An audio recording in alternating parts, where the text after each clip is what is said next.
Tasty and healthy కరివేపాకు మునగాకు పొడి చేసేసుకుందాం వచ్చేయండి. ఫస్ట్ అయితే కరివేపాకుని మునగాకుని బాగా క్లీన్ చేసుకొని ఆరబెట్టుకోవాలి. తర్వాత ఒక బాండి పెట్టుకొని స్టవ్ మీద కొద్దిగా ఆయిల్ వేసి దాంట్లో పచ్చిశనగపప్పు ఇంకా సాయి మినపగుళ్ళు వేసి సిమ్లో పెట్టుకుంటూ జాగ్రత్తగా వేయించుకోవాలి. ఇవి కొద్దిగా వేగిన వెంటనే అయితే కొద్దిగా ధనియాలు అండ్ కొద్దిగా జీలకర్ర కూడా వేసుకొని సిమ్లోనే ఉంచుతూ జాగ్రత్తగా అయితే ఫ్రై చేసుకోవాలి.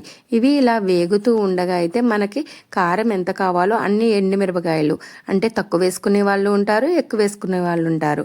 ఎక్కువ కారం కావాలనుకుంటే కొంచెం ఎండుమిరపకాయలు ఎక్కువ వేసుకోండి. నేనైతే మీడియంగా వేసాను. వేసి జాగ్రత్తగా అయితే ఫ్రై చేసుకున్నాను. ఈ ఫ్రై అయిపోయిన వెంటనే ఇవైతే ఒక ప్లేట్లోకి తీసుకొని మళ్ళీ అదే బాండీలో కొద్దిగా ఆయిల్ వేసి దాంట్లో మనం క్లీన్ చేసుకున్న మునగాకు వేసి స్లో ఫ్లేమ్లోనే జాగ్రత్తగా ఫ్రై చేసుకొని ఇవి కూడా ఓ ప్లేట్లోకి అయితే ఫ్రై అయిపోయాక తీసేసుకున్నాను. సేమ్ ఇదే ప్రాసెస్లో కరివేపాకును కూడా కొద్దిగా 2 స్పూన్స్ ఆయిల్ వేసి ఫ్రై చేసుకోవాలి.